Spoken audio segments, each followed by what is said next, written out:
Hi, Jim McGuire here with VITA North America. Welcome to another VITA learning video.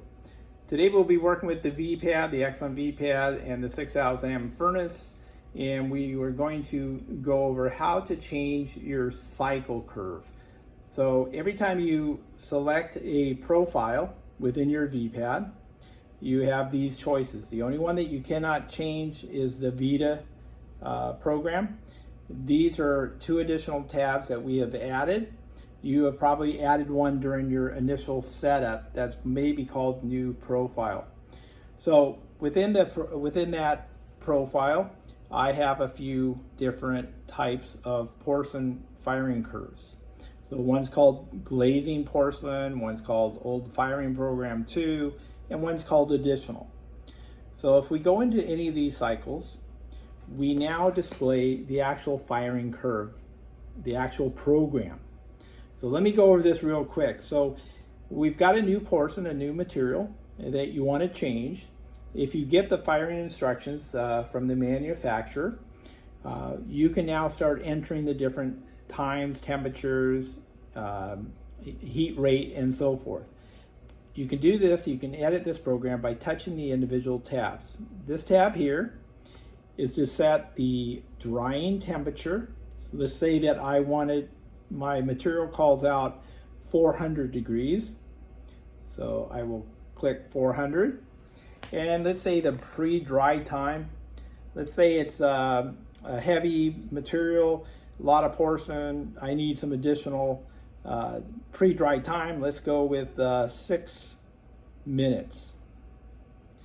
Okay, once you've change the data according to your firing schedule, you click the check mark, and now you can see it's at 400 degrees pre-dry temperature, 6-minute dry time. This tab here on our VITA furnaces, the platform goes from 0% to 100% closed. So 0% is completely open, 100% is completely closed. We have 6 minutes of a pre-dry time. We can enter the stages A, B, C, different stages of the platform going up and down, and we can change the time. Let's say the time A, let's split it evenly. Let's go 2 minutes in the lower position. Let's go 2 minutes in the middle position, and it'll automatically change on the top position 2 minutes. So we've got it all spread out. The percent here again is from 0, completely open, to 100%, which is completely closed. So this is a staged dry time. 2 minutes, the platform is going to be 25% closed. On 2 minutes on stage B, it will be 44% closed. And in the last stage, for 2 minutes, it'll be 62% closed or about 20% open. If that looks good, we go ahead and click the check mark, and we've taken care of the platform going up and down. This button here is pre-vacuum. Usually we do not use this, but some materials call out a pre-vacuum, meaning that the vacuum is going to start before it closes. So you can change that with the percent of vacuum. Usually we leave it at default at 100%. And we can do the time. So this is a pre-vacuum time, let's say a minute into that 6-minute pre-dry time. We can set it at a minute. So at 5 minutes, the vacuum kicks on, and then it will continue on through your firing curve if you desire. We're not going to use that feature today. The next one would be the heat rise. So we can touch on this one. Right now it's defaults at 60 degrees. Let's say we want it at 45 degrees. We can select that. The time automatically adjusts from the start temperature to the high temperature. So we don't have to fool with this time itself, the rising time. It automatically changes. I want to also point out that above each white box, there is a range in gray. So I can place in the Celsius degrees per minute for this furnace anywhere from 2 degrees up to 120 degrees heat rise per minute. So it'll always give me a range that's acceptable for this program. So I've changed it to 45. From 400 degrees to 950 degrees, it'll take 12 minutes and 13 seconds at 45 degrees per minute rise. Let's say that I need to change the high temperature. Again, you click on that, you can change it anywhere from 410 to 1200 for this particular program. So I'm going to go up to 890. I'm going to hold it after it reaches the high temperature. I'm going to hold it for 30 seconds. So if I touch that, activate that tab, and I click in 30 seconds, I can set it. I'm now at 890 for 30 seconds. So now it's only going to take 10 minutes and 53 seconds from 400 to 890. So you have the whole time. This is the firing curve. The second line here, the double line is for vacuum. You want to make sure that if your material is vacuum, you're going to have a 100% and that you have a time that matches your heat rate. So as long as it looks good, this tab here, if you want to start it at, instead of 400 when it closes, you could actually start it from 500 degrees. So it'll close at 400.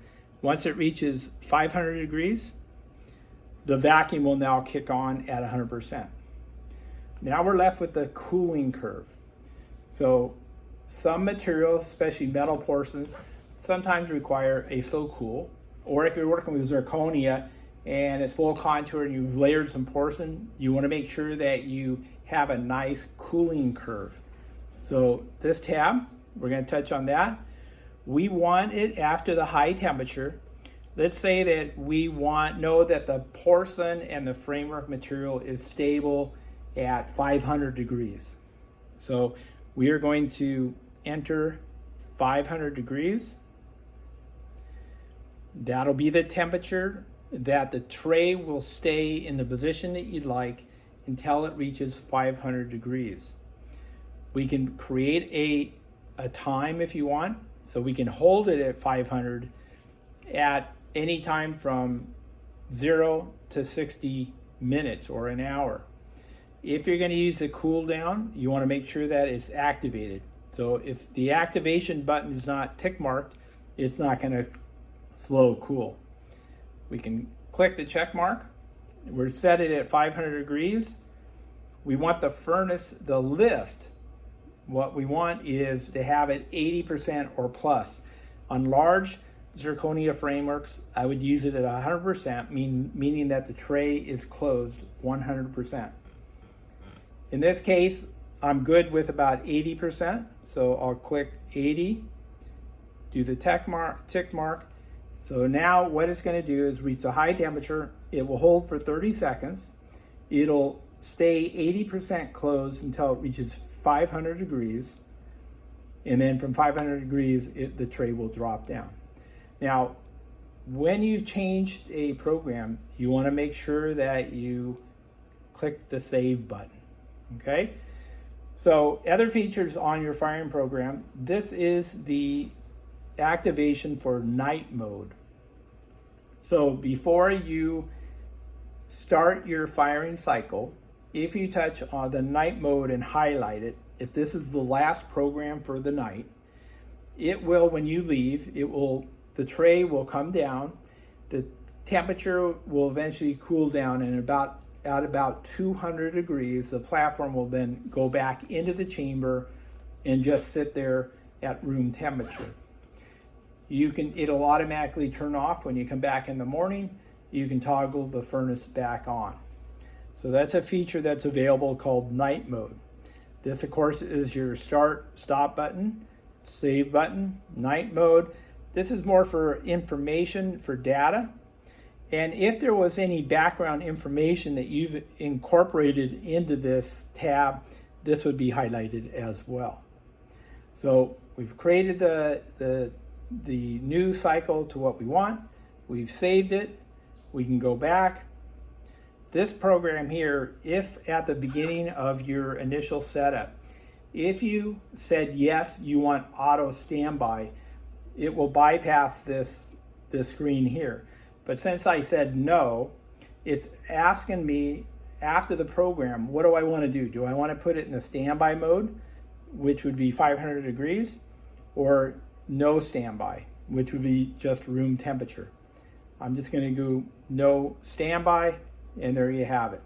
So I've created a new cycle under this additional with the new format, with the new firing curve that I want, with the temperatures. So that is how you would edit, change your firing curve as needed. Thank you for joining us on this VITA learning video. We hope to see you soon again.